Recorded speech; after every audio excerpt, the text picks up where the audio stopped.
Ako po, yung experience ko dito sa Wonderland, since nakikita ko naman siya sa social media na, so, para, nakikita ko siya sa social media, pero hindi ko pa siya nararating. So, sa social media pa lang, napawaw na ako. So, nung narating ko siya, tapos nakita ko siya sa personal, as in, grabe siya. Super wow na wow. As in, basta sobrang na-surprise ako, tsaka ang dami activity. We should go. Yun nga, and sa akin ay, actually itong Mother's Wonderland ay napanood ko to kay Meses.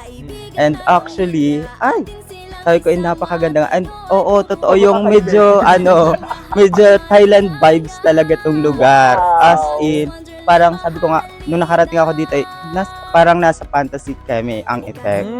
Di ba? And also yung accommodation, perfect. Napaka-convenient. At accommodation, mga pogi yung lalaki. Dito sa Spurga, you should try. Uy, hindi. Oo, yun talaga yun. Actually, yun. Basis sa personal experience namin. Sa first time, parang gusto namin ulit-ulitin. Yes. Thank you so much po. So, una sa lahat, nagpapasalam kami kasi una sa yung mga staff, grabe, super, accommodated na okay. Napakabait ng mga staff. Friendly. And grabe yung experience namin sa Mothers and Wonders. Ganda, the best. The best.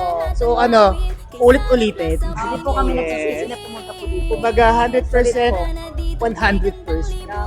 At pwede namin isabihin sa iba. Yes, Talagang yes. student at 2,000 Yung mga yung gusto mama, kawawa kayo, sayang. Yes, grabe, super enjoy talaga. Yung buong araw namin, super enjoy. Grabe. Pambata, pamaganda, pang-adult, lahat na. And then also yung nakakagot yung may concert pa sa banda huli. Grabe, the best yung mga performance. Super entertaining. Yun lang po. So, thank you po. Thank you so much. Thank you po. From EPB. Nag-enjoy po kami. Thank you.